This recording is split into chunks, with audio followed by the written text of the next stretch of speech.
ایک بات ذہن میں رکھ لیں کہ یہ ہو نہیں سکتا کہ انسان پر مشکلات نہ آئیں۔ بہرحال مشکلات آئیں گی، یہ اچھوں پر بھی آتی ہے اور بروں پر بھی آتی ہے۔ صرف اتنا فرق ہوتا ہے کہ اچھوں پر آزمائش کے لیے آتی ہے اور میرے جیسے گناہگاروں کے لیے بعضوں کا سزا بن کے آتی ہے۔ بہرحال آزمائش آتی ہے، دکھ، تکلیف، بیماری، مصائب، پریشانیاں، یہ انسان کے ساتھ ساتھ چلتی ہیں۔ اب ہوتا یہ ہے کہ ہم مختلف قسم کے رویے آزمائش کے وقت ان کا ہم اظہار کرتے ہیں، ہماری مختلف حالتیں ہو جاتی ہیں جب آزمائش آتی ہے۔ صرف سمجھنے کی بات یہ ہے کہ آزمائش تو بہرحال آئے گی، تو ہم نے کرنا کیا ہے؟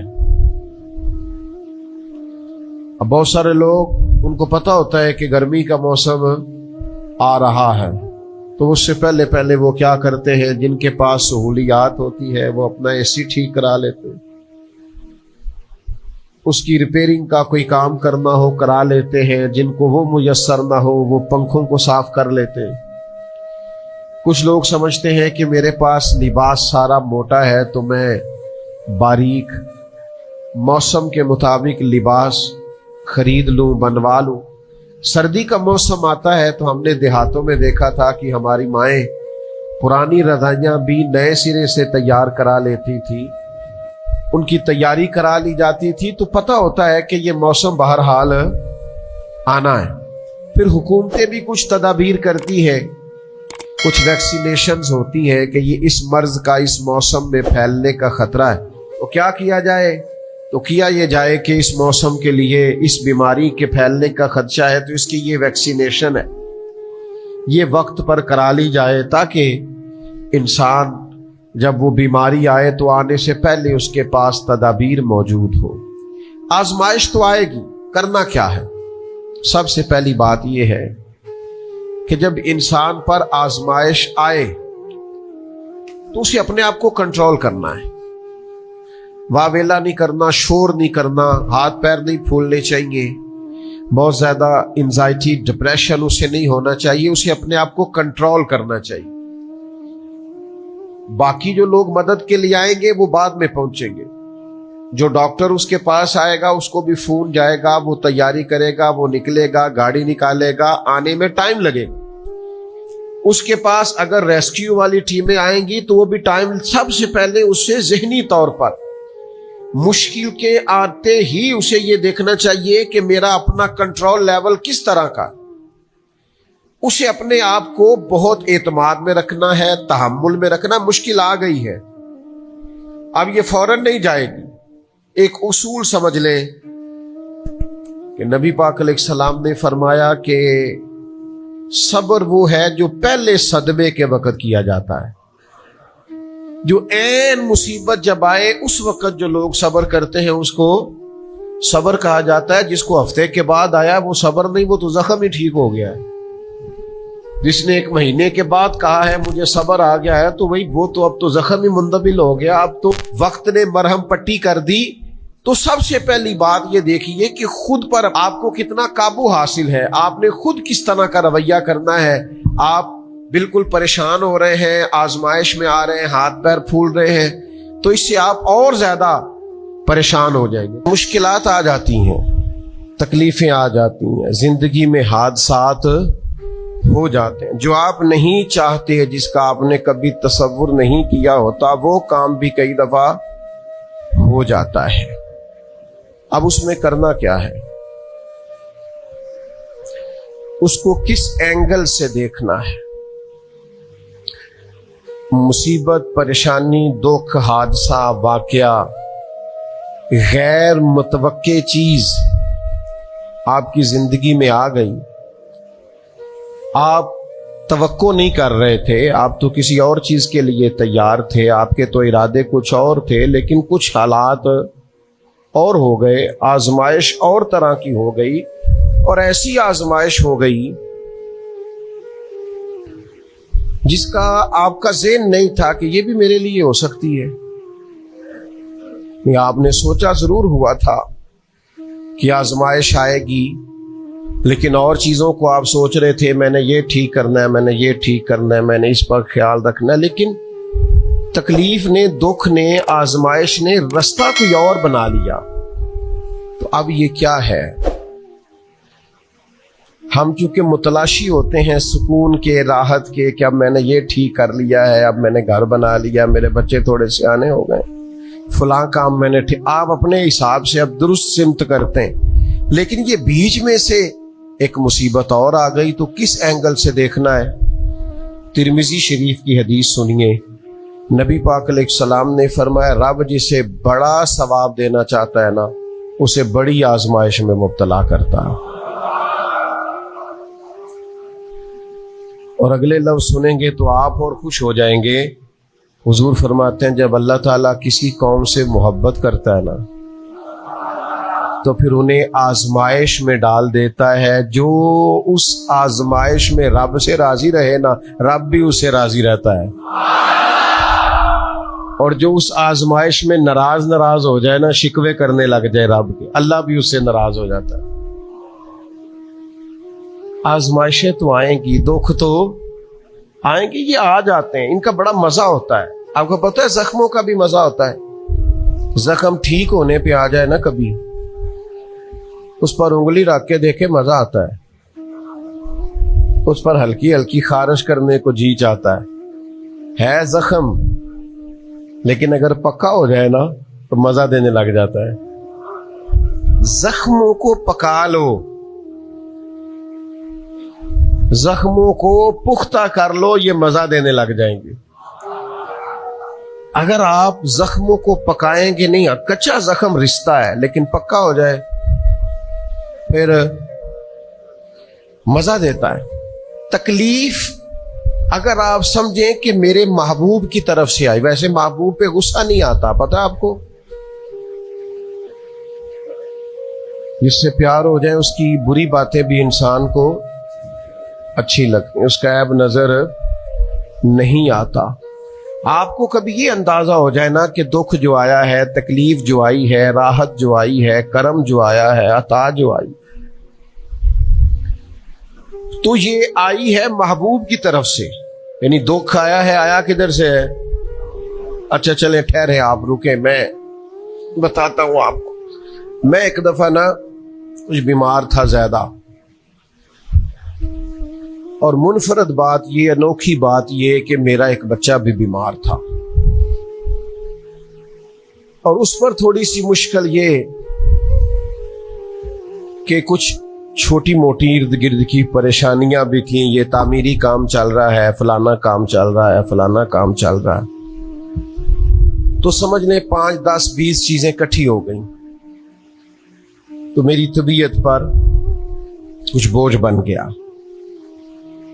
دل تھوڑا سا وزن محسوس کرنے لگا، اور ذرا تھوڑی سی بے چینی اور اضطراب طبیعت میں پیدا ہونے لگا. یہ ان کے بعد آ جاتا ہے کبھی کبھی.